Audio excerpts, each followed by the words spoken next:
Hi, my name is Tiffany Miller-Schroden, and today I'm going to be giving an informative speech on the process behind sourdough, specifically the hows and the whys. To begin, 11.6% of our population in the United States struggles with diabetes. And you might be thinking, well, I don't have diabetes and none of my family members have diabetes, so I'm going to check out. Well, to shock you, 1 in every 5 people who are not diagnosed actually do have diabetes or pre-diabetic symptoms. So, while you might not think this topic is important, stay listening. Sourdough is known to be a health food. It lowers glycemic index, so that means that if you have high blood sugar, it will slower the increase of your blood sugar levels. And a lot of people overcomplicate sourdough, but I'm here to tell you that sourdough is not complicated, and if you know and understand the 3 main processes, which is stretch and folds, bulk fermentation, shaping, and cold retard, you will be successful at any sourdough recipe. And I'm here to walk you through those.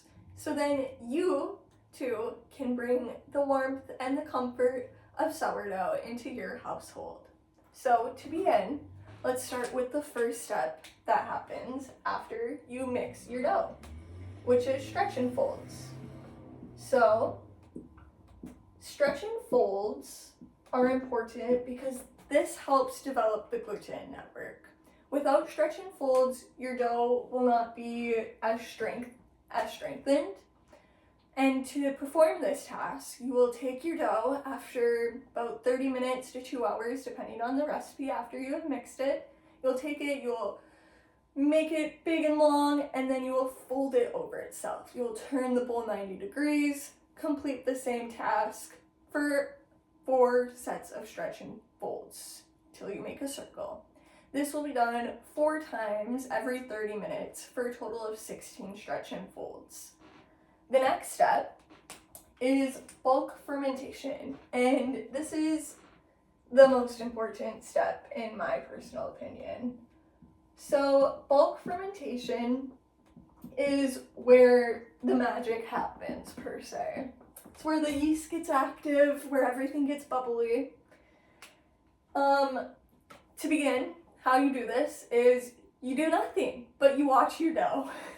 You intently watch your dough, and you can even temp it. So by taking the temperature, you can better regulate what is going on, and you can be more consistent in your future bakes.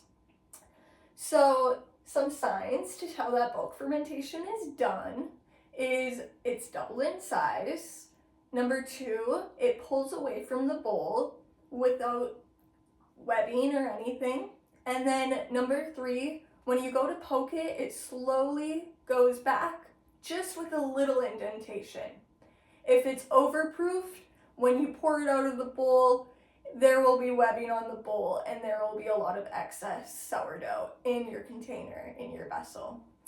If your dough is underproofed, when you go to poke it, it will come back really quickly to its original shape. So you want that Goldilocks right in the middle.